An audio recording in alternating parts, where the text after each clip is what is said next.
No oitavo ano B, professor Sérgio Maurício, Colégio Estadual Emiliano Ribeiro, disciplina Geografia, nosso assunto aí, continente americano, América anglo-saxônica. Vamos lá? Uma das características marcantes do continente americano é que o desenvolvimento econômico dele é desigual, principalmente dos seus países, que compõem. Neles estão localizados países desenvolvidos, de economia industrializada, como os Estados Unidos, países subdesenvolvidos, como o Haiti, países subdesenvolvidos industrializados, como o Brasil, e ainda um grupo de países de economia essencialmente agrícola, que são geralmente os países aí da América Central.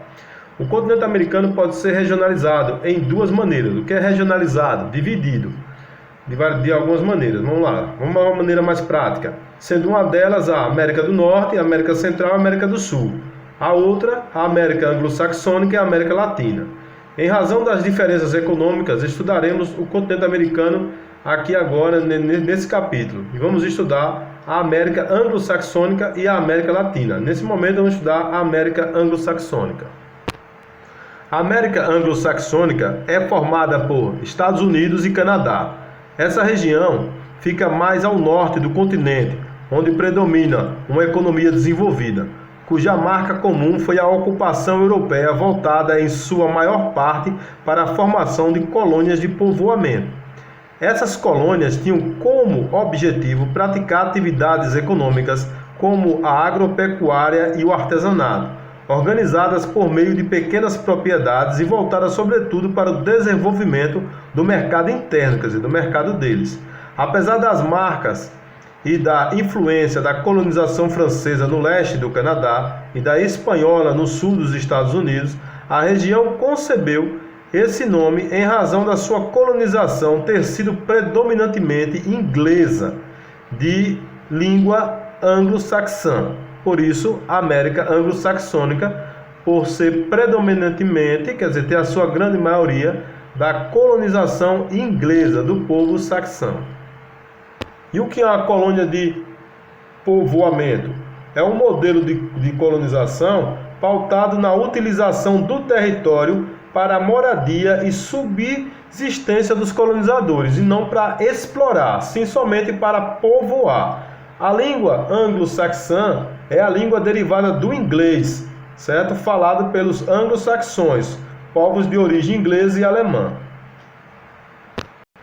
Então nós temos aí Estados Unidos e Canadá, aspectos gerais. São os únicos países do continente americano com economia de mercado desenvolvida e instituições democráticas sólidas, quer dizer, países incluídos no norte geoeconômico, no norte rico, de países desenvolvidos, porque o sul são países subdesenvolvidos. Isso é outra divisão que tem, que nós vamos estudar no 9º ano.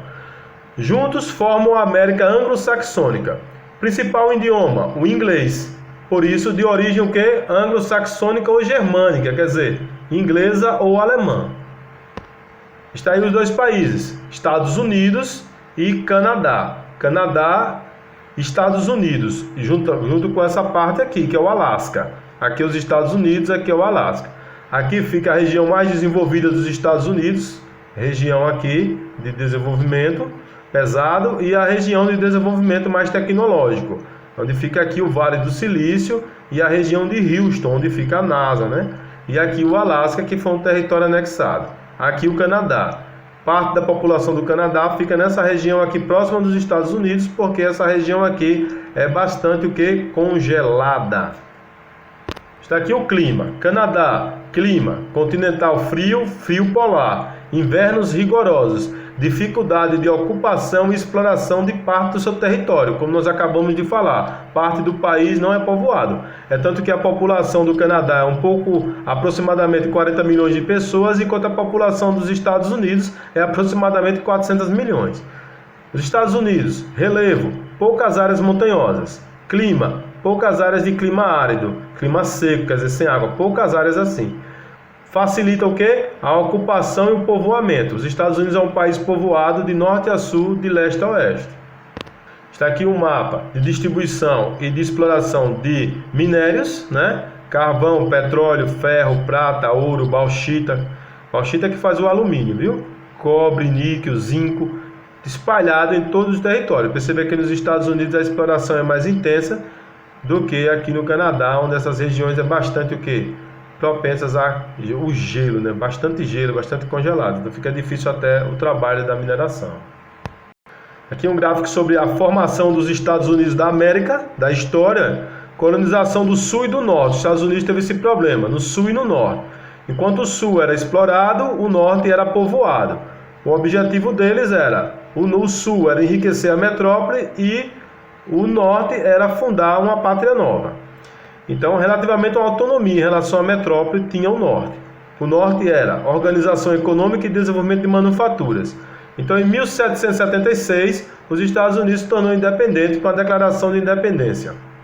Em 1787, os Estados Unidos promulgou sua Constituição, quer dizer, seu Código de Leis, que existe até hoje. É o mesmo Código de Lei que os Estados Unidos têm de 1787 até hoje.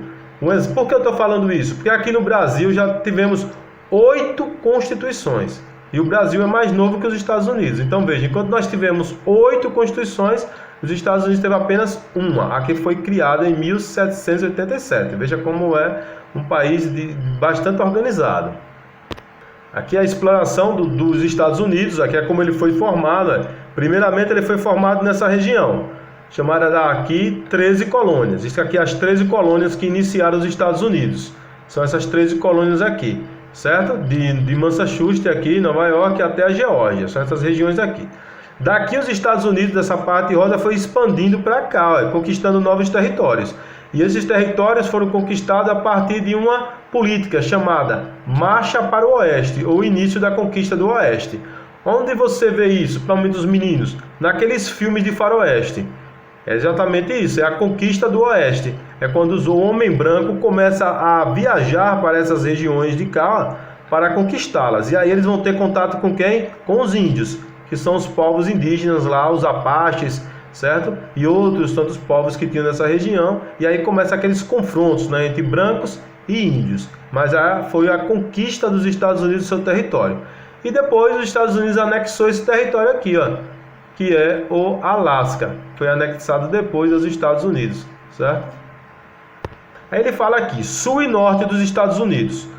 Latifúndios no sul, quer dizer, terras agrícolas, né? E o norte das manufaturas, quer dizer, fábrica. Enquanto no sul havia uma concentração dos aristocratas da agricultura, no norte havia o quê? A concentração dos empresários industriais. Houve uma guerra civil, chamada Guerra de Secessão, aliás, né? Secessão. E essa Guerra de Secessão deu aqui a conquista aqui. Vitória do norte sobre o sul, diminuição da autonomia dos estados e fortalecimento da União, formando aí os Estados Unidos. O que é que ele chama esse norte e esse sul? A briga era aqui, ó. Acima era o norte, onde fica Nova York, e abaixo era o sul, onde fica a Flórida. Então aqui nós tínhamos uma divisão aqui, ó, norte e sul. O norte cá era industrial e o sul era agrícola.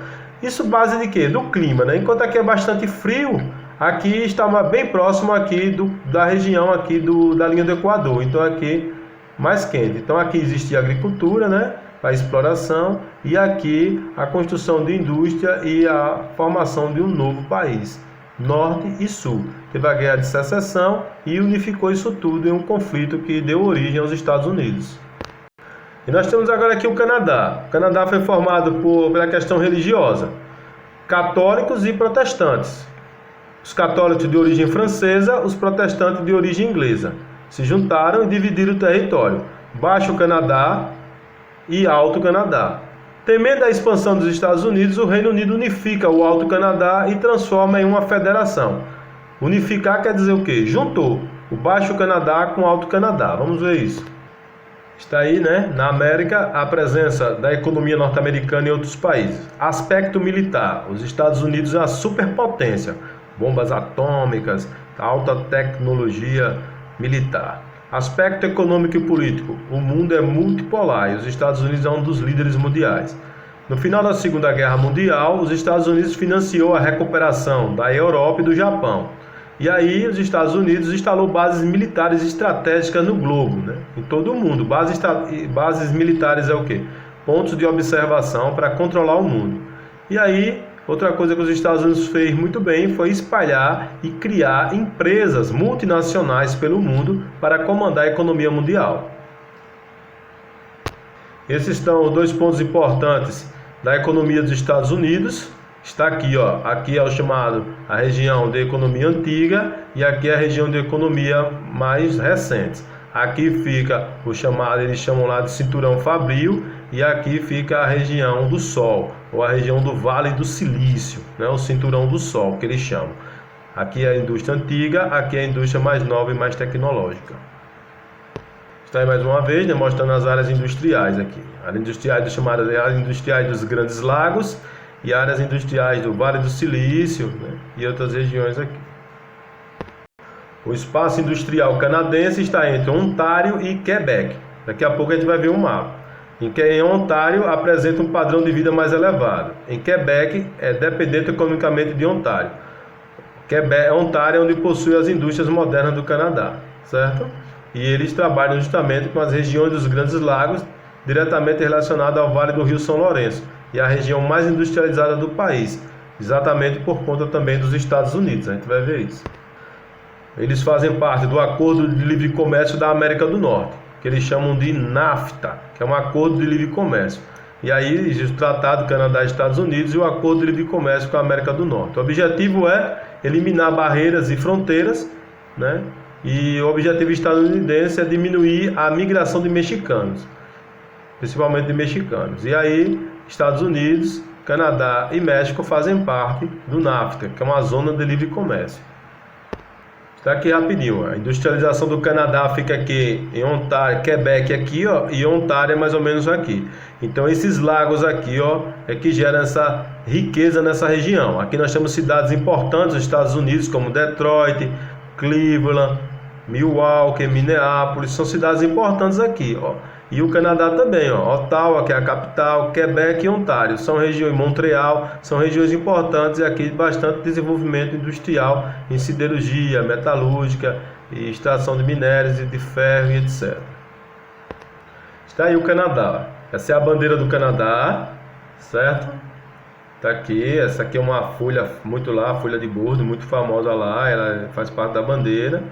Há uma explicação técnica para a bandeira aqui, mas isso não é o objetivo. Está aqui as regiões do Baixo Canadá e do Alto Canadá, aqui que ele chamava, Quebec e Ontário. Aqui é onde estão as grandes indústrias, ó, que ele fica próximo dos lagos, está vendo aqui os lagos, ó, os grandes lagos nos Estados Unidos, cidades importantes como Toronto, certo? E aqui fica Quebec, ó, certo? Aqui é onde fica a capital do Quebec, fica a capital aqui, Ottawa, nessa região. Então eles precisam muito desse rio aqui, ó, que sai por aqui até o oceano, que é o chamado Rio São Lourenço, assim como os Estados Unidos também.